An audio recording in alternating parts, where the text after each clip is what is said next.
mengucapkan terima kasih kepada Haji Amir, doakan kepada Ustaz yang mengimamkan kita dan juga bersama dengan kita yang menjaga pondok Amanullah, dan juga kepada yang hadir jemaah, tak lupakan anda saya dan keluarga saya, adik-adik, isteri dan anak saya yang turut bersama pada malam ini. Alhamdulillah, kita masuki Ramadan yang ke-10 malam ini, malam ke-10. Mudah-mudahan kita terus dalam keadaan yang baik dan kuat. Hakikat sebenarnya kita ni tidak kuat, kita tidak ada kekuatan sedikit pun.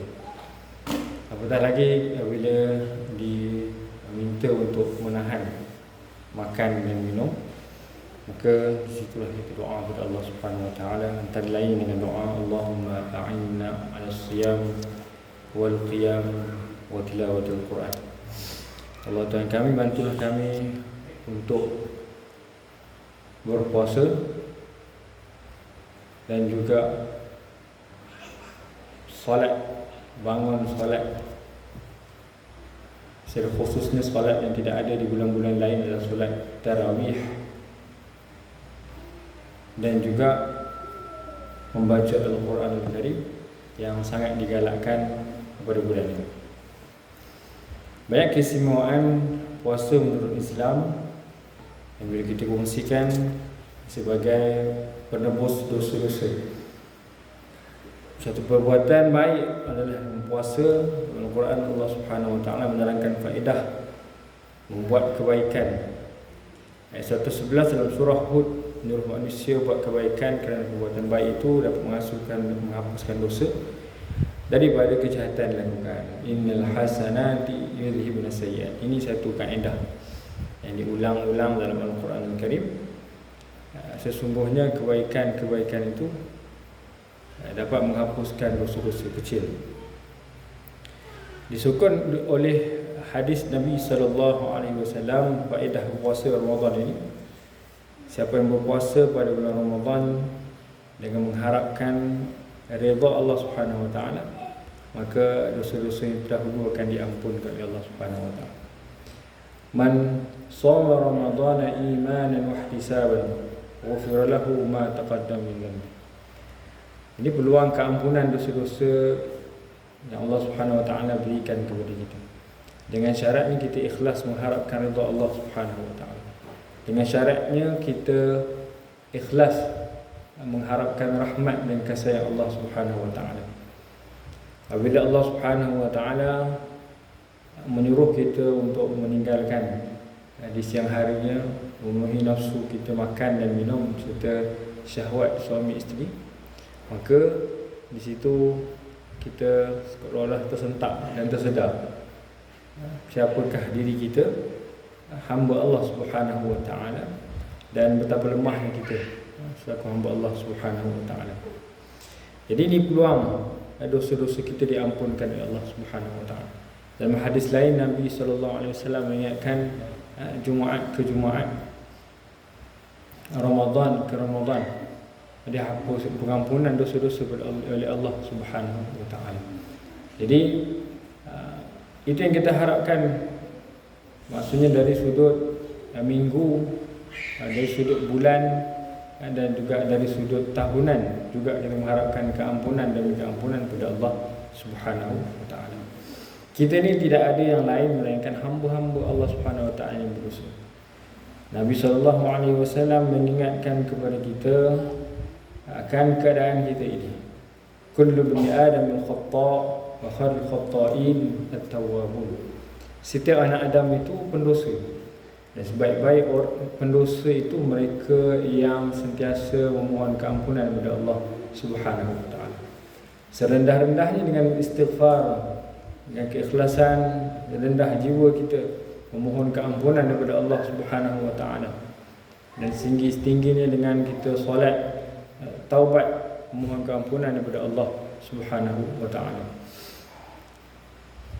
Itulah kita sampai dosa yang berkelana di atas muka bumi Allah Subhanahu Wa Taala ini, maka peluang Ramadan yang Allah Subhanahu Wa Taala berikan ini tidaklah kita sia-siakan, melainkan kita imanan wahtisabah, dengan penuh keimanan dan juga penuh pengharapan kepada Allah Subhanahu Wa Taala agar dosa-dosa kita diampunkan oleh Allah Subhanahu Wa Taala.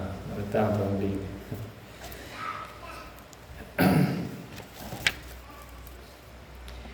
Dengan kelebihan berpuasa ini, dalam satu hadis diriwayatkan Al-Bukhari dan Muslim, Nabi sallallahu alaihi wasallam pesan dia dapat menahan hawa nafsu kita.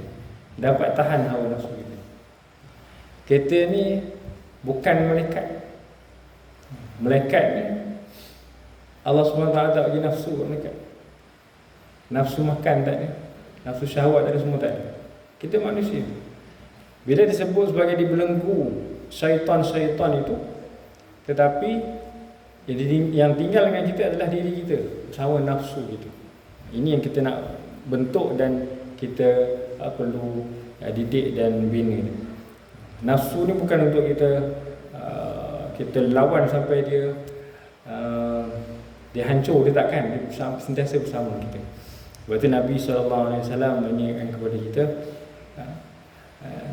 la yu'minu ahadukum hatta yakuna hawa'un tabi'an lima jitu bih. Tidak sempurna iman seorang di kalangan kamu sehinggalah dia menjadikan nafsu dia mengikut apa yang aku bawa. Maknanya apa yang Rasulullah SAW bawa, iaitu daripada Allah Subhanahu Wa Taala. Maka dapat kita tundukkan hawa nafsu kita ni, maka alhamdulillah, maknanya dapatlah kita bentuk hawa nafsu kita ini dalam mengikut keperluan ataupun apa yang dituntut oleh Allah Subhanahu Wa Taala. Bukan semua tak boleh, tapi ada batas dia. Macam hubungan lelaki dan perempuan ada batas dia. Hubungan, kemudian had-had dalam kehidupan kita ni bukan semua larangan, tapi ada batas dia. Jadi ikatan dan juga batas ini yang menjadikan kita selamat sebenarnya. Bukan ikatan yang kita ikut agama ini menjadikan kita terikat, menjadikan kita rasa semakin mundur. Tetapi keterikatan kita dengan agama kita ini adalah merupakan satu keselamatan buat kita. Keselamatan buat kita. Macam kita bawa kereta. Jadi dari sudut keselamatannya kita memakai tali pegang keledar. Jadi kita ikat dia gitu selesa? Tak selesa. Tapi baik tak untuk kita? Baik, bagus untuk kita. Sebab malam itu tidak berbau.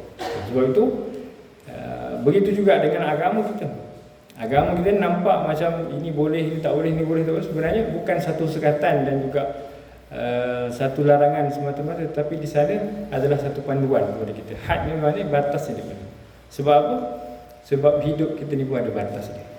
Sampai masa ini Allah Subhanahu Wa Taala jemput kita. Jadi itu penting ya. Bila kita masuk sini, bagaimana dengan berpuasa ini mampu menahan hawa nafsu kita ni.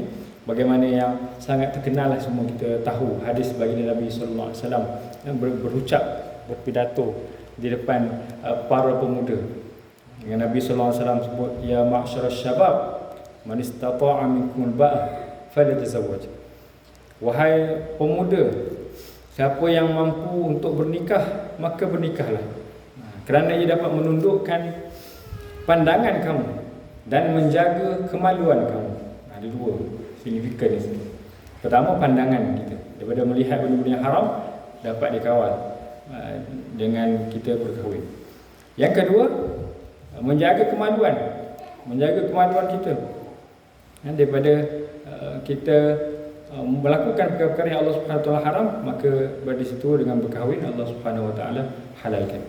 Jadi, tapi di situ ada yang Nabi SAW bagi solusi. Ada solusi di situ. Bagaimana, maksudnya kepada alternatif kepada mereka yang belum mampu, kepada mereka yang tidak mampu, fa illam yastati', maka berpuasalah. Kenapa berpuasa? Nabi sebut berpuasa kerana puasa itulah ubat untuknya. Kerana dengan berpuasa dia dapat membentuk hawa nafsu kita, dia dapat tahan hawa nafsu kita. Masya-Allah. Ini bercerita tentang pembentukan dan pendidikan pada diri kita, khususnya nafsu yang ada dalam diri kita ini, supaya kita benar-benar mampu tunduk dan patuh dengan Allah Subhanahu Wa Taala.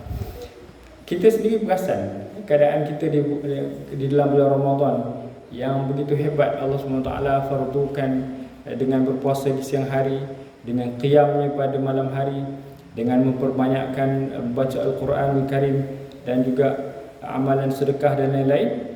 Kita dapat lihat nafsu kita ni dapat dibentuk. Alhamdulillah, kita tak kata kita bagus ataupun orang lain tak bagus, tapi kita boleh perhatikan di surau masjid bilangannya ramai, masya-Allah. Okey. Kalau di Malaysia ni nampaklah kita alhamdulillah. Kalau teringat dulu belajar di Mesir lagi ketara. lagi ketara waktu kalau di Arab saja waktu pengalaman dulu. Dia bukan sekadar penuh masjid ni, melimpah keluar.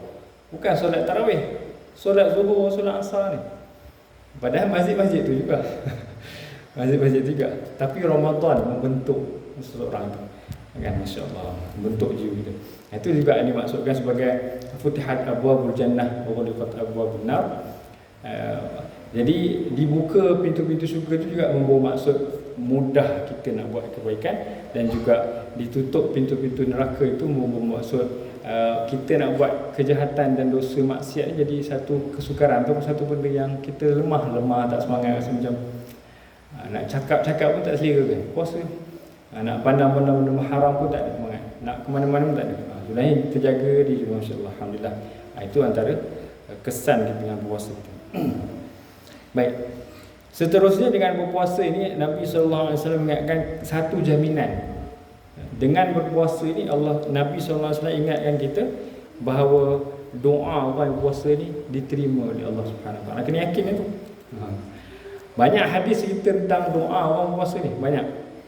Antaranya yang disebut di sini, 3 golongan diterima doanya adalah orang yang berpuasa sehingga dia berbuka, pemimpin yang adil, dan orang yang dizalimi. 3 golongan termasuklah golongan yang orang yang berpuasa.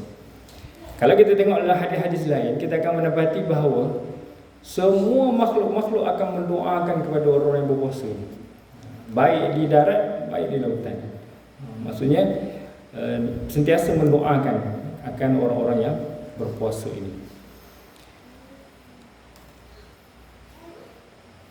Jadi kita rasailah, kita rasa waktu kita sedang berpuasa ini, kita cari betul keikhlasan kita dan mengharapkan rahmat Allah Subhanahu Wa Taala, dan kita berdoa kepada diri kita dan kepada yang lain. Juga sebenarnya kita meyakini bahawa seluruh alam bersama kita ni sedang mendoakan untuk kita. Jadi mudah-mudahan dengan doa-doa ini dapat menjadikan kita ni hamba yang betul-betul suci, bersih daripada dosa-dosa, dan mampu menjalani kehidupan kita selaku hamba Allah Subhanahu Wa Taala. Yang seterusnya, itulah soalan saya letak ni pula. Ini panjang pun. Habis jam kita tengok tadi. Okey, baik, sikit lagi. Baik. Ibadat yang tiada tandingannya. Nabi SAW dalam hadis diriwayatkan yang Nasai dan Ibnu Hibban ceritakan tentang puasa ini, berpuasalah kerana puasa itu ibadah yang tiada tandingannya. Subhanallah. Okey, kalau kita sendiri fikir-fikir tentang puasa pun betul. Bukan kita nak letakkan nilai tu, tapi pada diri kita tu kita boleh bagi. Untuk kita solat berat, tapi masih mampu kita solat, boleh lagi lah untuk solat. Untuk puasa berat. Khususnya puasa di luar Ramadan, puasa sunat agak lagi berat. Kita tengok nanti di Syawal nanti ni. Kita ada sunat Syawal kan, 6 hari. Tengok macam mana diri kita. Kalau terbabas dapat puasa 5. Kalau tak cukup terbabas kita puasa 4, tak dapatlah puasa lengkap 6 hari. Sebab kita ejas, tengok-tengok rumah tu buka ejas kita. Kita ejas kita nak puasa. Tapi rumah tu buka yang ejas kita pula. Jadi macam tu betapa payahnya kita nak berpuasa. Bukan kadang-kadang keadaan itulah, kadang-kadang memang kita rasa susah. Kalau kita ada pilihan kita rasa berat. Banyak galakan-galakan puasa, contoh Isnin, kan. Ya, Khamis. Isnin, dia tanya kepada Nabi SAW, kenapa kamu Rasulullah Nabi SAW ansiyam yaumul Isnin? Ditanya kepada Nabi SAW tentang puasa pada Isnin, kenapa Nabi puasa pada Isnin? Sahabat tanya. Maka Nabi SAW jawab, sebab aku dilahirkan pada hari Isnin, aku diutuskan pada hari Isnin, jadi aku harapkan kebaikan yang ada pada hari Isnin. Masya Allah. Begitu juga pada hari Khamis, berat ataupun kita kata kuat dengan dalil-dalilnya. Antara lainnya adalah kerana amalan itu diangkat pada hari Khamis, dan Nabi SAW suka amalan Nabi diangkat dalam keadaan Nabi sedang berpuasa. Ayyamul bid, hari-hari putih. Hari-hari putih. Hari-hari putih hebat. Sebulan 3 hari. Saya cakap untuk diri saya dengan kepada semua. Maksudnya setiap bulan selain Ramadan ada dan diceritakan. Tapi kita nak sebut Allahu Akbar, hebatnya puasa ni kan. Kadang-kadang kita dengar dari puasa pun tak larat juga. Sampai tengah hari orang duk hidang kita pun layan je. Tak mampu kan. Kadang-kadang pukul 2 tengah hari tu. 2 petang orang duk hidang macam-macam kita pun tak apa lah. Rai kan. Masya-Allah. Jadi orang yang boleh istiqamah, subhanallah, tentang puasa ni sangat hebat.